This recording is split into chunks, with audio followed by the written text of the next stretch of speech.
മുഖ്യമന്ത്രിയുമായി ചേർന്ന് നടത്തുന്ന അഡ്ജസ്റ്റ്മെന്റ് പൊളിറ്റിക്സിനെതിരെ നിലപാടെടുത്തു എന്നുള്ളതാണ് ഞാൻ ചെയ്ത കുറ്റം. കരിവന്നൂരും കൊടകരയും തമ്മിൽ പരസ്പരം വെച്ചുമാറുന്നതിനെ എതിർത്തു എന്നുള്ളതാണ് ഞാൻ ചെയ്ത കുറ്റം. ധർമ്മരാജന്റെ കോൾ ലിസ്റ്റിൽ പേരില്ലാതെ പോയി എന്നുള്ളതാണ് ഞാൻ ചെയ്ത കുറ്റം. അതുകൊണ്ട് ആ കുറ്റങ്ങൾ ഒരു കുറവാണെങ്കിൽ ആ കുറവ് അംഗീകരിച്ചുകൊണ്ട് ഇനി മുതൽ സ്നേഹത്തിന്റെ കടയിൽ ഒരു മെമ്പർഷിപ്പ് എടുക്കാനാണ് ഞാൻ തീരുമാനിച്ചത്.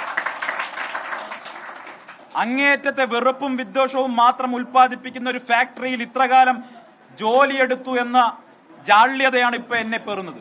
നമസ്കാരം. ഇന്നലെ സന്ദീപ് വാര്യർ കോൺഗ്രസിൽ ചേർന്നുകൊണ്ട് പറഞ്ഞ വളരെ പ്രധാനപ്പെട്ട ചില വെളിപ്പെടുത്തലുകളുണ്ട്. ആ വെളിപ്പെടുത്തലുകളാണ് മുന്നിൽ തന്നെ കൊടുത്തിരിക്കുന്നത്. ഒന്നുകൂടി നമുക്ക് കേൾക്കാം. മുഖ്യമന്ത്രിയുമായി ചേർന്ന് നടത്തുന്ന അഡ്ജസ്റ്റ്മെന്റ് പൊളിറ്റിക്സിനെതിരെ നിലപാടെടുത്തു എന്നുള്ളതാണ് ഞാൻ ചെയ്ത കുറ്റം.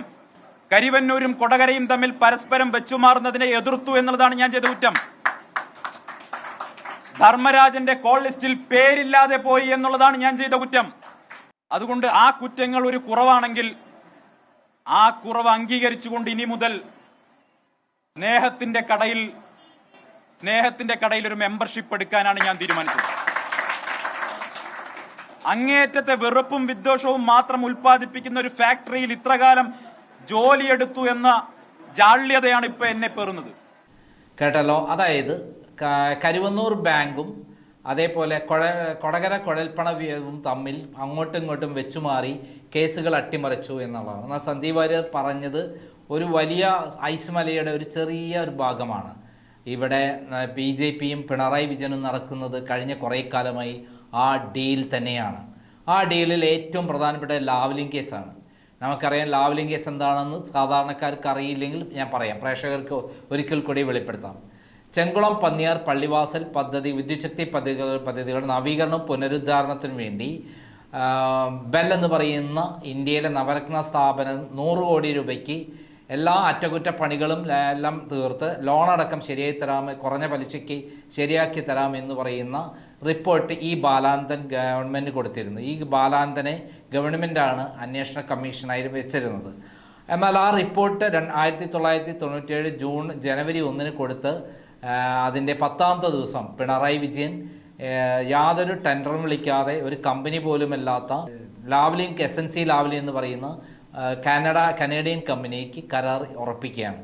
278 കോടി രൂപയ്ക്കാണ് ഒപ്പിട്ട്. അതിനു മുമ്പ് അദ്ദേഹത്തിന് ഇലക്ഷന് നിൽക്കുന്നതിന് മുമ്പായിട്ട് 2 കോടി രൂപ അഡ്വാൻസ് അദ്ദേഹത്തിന് കൊടുത്തിരുന്നു എന്ന് കൃത്യമായി ലാവ്ലിൻ കമ്പനിയിൽ ബന്ധപ്പെട്ട ആളുകൾ മൊഴി നൽകിയിട്ടുണ്ട്. അങ്ങനെ പിണറായി വിജയൻ 100 കോടിക്ക് വരെ 278 കോടിക്ക് ഒപ്പിടുന്നു.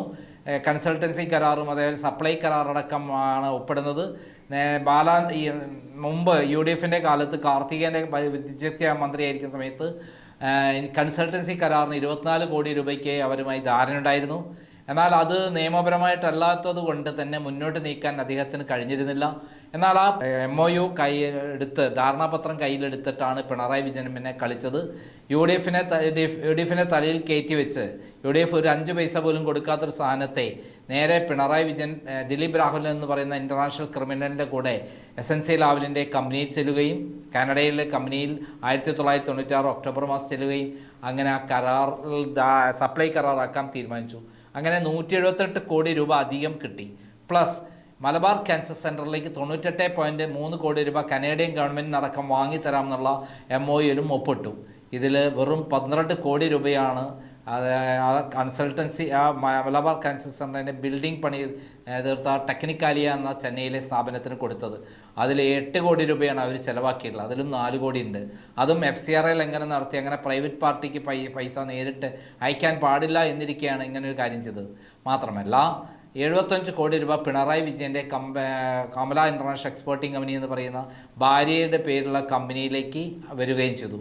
ഇങ്ങനെ കൃത്യമായിട്ട് ഒരു വലിയ തട്ടിപ്പാണ്, 375 കോടിയോളം രൂപയുടെ തട്ടിപ്പാണ് പിണറായി വിജയൻ നടത്തിയതെന്ന് CAG കണ്ടെത്തുകയുണ്ടായി. ഇതാണ് കേസ്. ഈ കേസിൽ കൃത്യമായി എൻ്റെ പരാതി പ്രകാരം ഞാനിത് വാർത്ത കൊണ്ടുവന്നപ്പോൾ എൻ്റെ ഓഫീസ് കത്തിക്കുന്നു. ആ കത്തിച്ച് മുഹമ്മദ് റിയാസിൻ്റെ നേതൃത്വത്തിലാണ് കത്തിക്കുന്ന രേഖകളെല്ലാം തട്ടിക്കൊണ്ടുപോകുന്നു. തുടർന്ന് ഞാൻ CBI അന്വേഷണത്തിന് ഹർജി ഫയൽ ചെയ്യുന്നു. CBI അന്വേഷണത്തിന് ഗവൺമെൻറ്റും ഉമ്മൻചാണ്ടി ഗവൺമെൻറ്റും തീരുമാനിക്കുന്നു. എന്നാൽ CBI അത് ഏറ്റെടുക്കാത്തതിനെതിരെ ഞാൻ കണ്ടംപ്റ്റ് ഫയൽ ചെയ്യുന്നു. അതിൽ അവസാനം 2007 ജനുവരി മാസത്തിൽ CBI അന്വേഷണത്തിന് വീണ്ടും പ്രഖ്യാപിക്കുന്നു ഹൈക്കോടതി.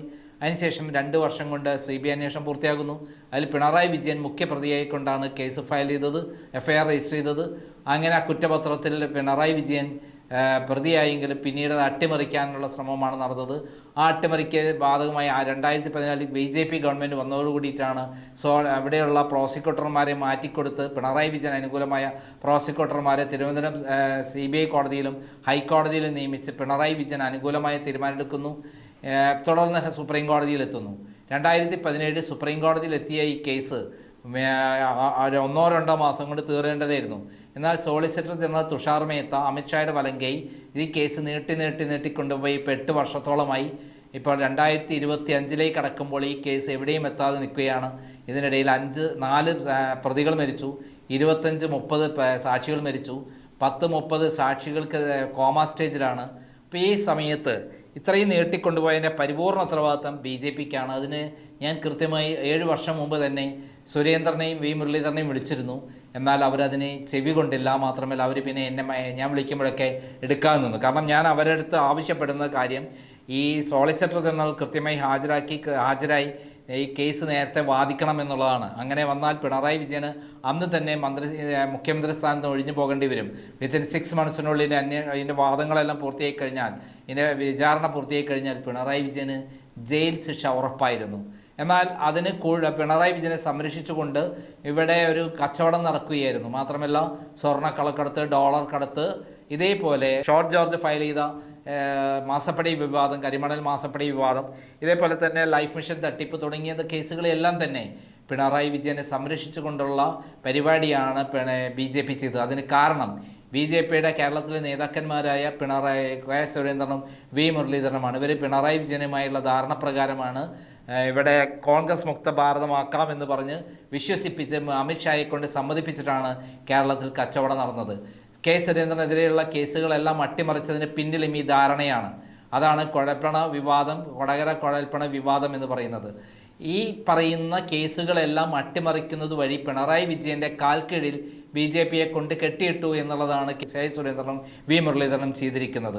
ഈ കഴിഞ്ഞ കാലത്ത് ഇതെല്ലാം പറയുമ്പോൾ അതിന് തെളിവില്ല എന്ന് പറയുന്ന സന്ദർഭത്തിൽ ഇപ്പോൾ സന്ദീപ് വാര്യർ ഇന്നലെ കോൺഗ്രസിൽ ചേർന്നുകൊണ്ട് കൃത്യമായി ആ രഹസ്യം തുറന്നു വിട്ടിരിക്കുകയാണ്. അത് ചെറിയൊരു ഭാഗമാണ്, അതൊന്നും കൂടി കേൾക്കാം. മുഖ്യമന്ത്രിയുമായി ചേർന്ന് നടത്തുന്ന അഡ്ജസ്റ്റ്മെന്റ് പൊളിറ്റിക്സിനെതിരെ നിലപാടെടുത്തു എന്നുള്ളതാണ് ഞാൻ ചെയ്ത കുറ്റം. കരിവന്നൂരും കൊടകരയും തമ്മിൽ പരസ്പരം വെച്ചുമാറുന്നതിനെ എതിർത്തു എന്നുള്ളതാണ് ഞാൻ ചെയ്ത കുറ്റം. ധർമ്മരാജന്റെ കോൾ ലിസ്റ്റിൽ പേരില്ലാതെ പോയി എന്നുള്ളതാണ് ഞാൻ ചെയ്ത കുറ്റം. കേട്ടല്ലോ, കൊടകര കുഴൽപ്പണ വിവാദവും അതേപോലെ കരുവന്നൂർ ബാങ്ക് കൂടെയുള്ള പരിപാടികൾ അങ്ങനെ അഡ്ജസ്റ്റ്മെൻ്റായി തീർത്തു എന്നാണ്. ഈ കഴിഞ്ഞ ലോക്സഭാ ഇലക്ഷനിൽ തൃശ്ശൂരിൽ നിന്ന് പൂരവിവാദം ഉണ്ടാക്കിയപ്പോൾ അവിടെ ചെയ്തുകൊണ്ടിരുന്നത് എന്താ? BJP ഓരോ ദിവസവും എൻഫോഴ്സ്മെൻറ്റിനെ കൊണ്ട് CPMൻ്റെ ജില്ലാ സെക്രട്ടറി നോട്ടീസ് അയപ്പിച്ച് സമ്മർദ്ദത്തിലാക്കുകയായിരുന്നു. അങ്ങനെ ഓരോ ബൂത്തിൽ നിന്ന് 50 മുതൽ 75 വരെ വോട്ട് മറച്ചിട്ടാണ് അവിടെ BJP സ്ഥാനാർത്ഥി സുരേഷ് ഗോപിക്ക് വിജയിക്കാൻ സാധ്യതയുണ്ടാക്കി. അതേപോലെ പൂരം കലക്കിയതും ഇതിൻ്റെ ധാരണപ്പുറത്തായിരുന്നു. ആ ധാരണ തന്നെയാണ് BJPയെ ഇതുവരെ നശിപ്പിച്ചുകൊണ്ടിരിക്കുന്നത്. BJPയുടെ സാധാരണ പ്രവർത്തകർ പിണറായി വിജയനെതിരെയാണ്. ശോഭാ സുരേന്ദ്രനെയും സന്ദീപ് വാര്യരുടെയും സഞ്ജീവ് വചസ്പതിയുടെയും എല്ലാം ശിവശങ്കറിനെയും എല്ലാം പിന്നിൽ ശക്തമായി പിന്തുണ നൽകിയവർ ഇവരെല്ലാവരും തന്നെ പിണറായി വിജയനോടൊപ്പമാണ്. ഇതാണ് കേരളത്തിൽ നടക്കുന്ന ഡീൽ. ആ ഡീലാണ് ഇന്നലെ പുറത്തു വന്നത്. കൃത്യമായി സന്ദീപ് വാര്യർ വിളിച്ചു പറഞ്ഞത് BJPയും CPMും തമ്മിൽ ധാരണയുണ്ട്, പിണറായി വിജയനെ സംരക്ഷിക്കുന്ന ധാരണയാണ്, ഇത് ക്രൈം എന്നു തുടങ്ങിയതല്ല, 2017 മുതൽ വിളിച്ചു പറയുന്ന ഒരു കാര്യമാണ്. BJP കഴിഞ്ഞ നിയമസഭാ ഇലക്ഷനിൽ 67 സ്ഥലങ്ങളിൽ വോട്ട് BJP RSSകാർ CPMന് വോട്ട് ചെയ്തു എന്നുള്ള കാര്യം വിളിച്ചു പറഞ്ഞതും RSS നേതാവാണ്, അല്ലാതെ വേറെ ആരുമല്ല. അതിൻ്റെ അർത്ഥം BJPയെ ഇതുവരെ വളർത്താതിരിക്കുന്നതിന് പിന്നിൽ ഈ പറയുന്ന കൂട്ടുകെട്ടാണ് എന്നുള്ള കാര്യത്തിൽ യാതൊരു സംശയമില്ല. എന്തായാലും CPM പിണറായിയുമായുള്ള ബന്ധത്തിൽ BJPയിലെ 90% വരുന്ന അണികൾ ആ BJPക്ക് എതിരാണ്, നേതാക്കന്മാർക്കെതിരാണ്. അതിൻ്റെ ഏറ്റവും വലിയ തിരിച്ചടിയാണ് സന്ദീപ് വാര്യർ ഇപ്പോൾ പൊട്ടിച്ചിട്ടുള്ളത്. അത് കേരളമാകെ BJPക്കുള്ളിൽ വലിയ വിസ്ഫോടനം സൃഷ്ടിക്കുമെന്നുള്ള കാര്യത്തിൽ യാതൊരു സംശയമില്ല. ഇപ്പോൾ പിണറായി വിജയനുമായിട്ടുള്ള കൂട്ടുകെട്ട് കൃത്യമായി മറനീക്കി വന്നിരിക്കുകയാണ്. അത് സാധാരണ BJP പ്രവർത്തകരെ സംബന്ധിച്ചിടത്തോളം ഒരിക്കലും അംഗീകരിക്കാൻ പറ്റുന്ന കാര്യമല്ല. അവർ പിണറായി വിജയനെതിരാണ്, കെ സുരേന്ദ്രനും വി മുരളീധരനും എതിരാണ്. അതുതന്നെയാണ് പാലക്കാട് ഉണ്ടാക്കാൻ പോകുന്ന വിസ്ഫോടനം. അവിടെ RSSൻ്റെ സാധാരണ പ്രവർത്തകർ പോലും പ്രവർത്തനത്തിന് വേണ്ടി ഇറങ്ങി തിരിച്ചു എന്നുള്ള കാര്യം വളരെ സത്യസന്ധമായ കാര്യമാണ്. പക്ഷേ അതിലുപരി BJP പ്രവർത്തകരുടെ സാധാരണക്കാരുടെ വികാരം എന്ന് പറയുന്നത് പിണറായി വിജയനും CPMനെതിരാണ്. പിണറായി വിജയനെ സംരക്ഷിക്കുന്ന BJPയുടെ നിലപാടിനെതിരാണ്. എന്നാൽ പിണറായി വിജയനെ സംരക്ഷിച്ചുകൊണ്ടുള്ള നിലപാടിലാണ് ഇപ്പോഴും മുന്നോട്ട് പോകുന്നത് എന്നുള്ളതാണ് സത്യം. ഇത്തവണ പാലക്കാട് 10,000 വോട്ട് CPMൻ്റെ വോട്ട് BJPക്ക് മറയ്ക്കും എന്നുള്ളതാണ് ധാരണ. ചേലക്കരയിൽ പകരം CPMന് BJP വോട്ട് മറയ്ക്കും എന്നുള്ള ധാരണയുമുണ്ട്. ഇതിനെക്കുറിച്ചുള്ള ഒരു പ്രത്യേക വീഡിയോ നമുക്ക് അടുത്ത എപ്പിസോഡ് ചെയ്യാം. നന്ദി, നമസ്കാരം.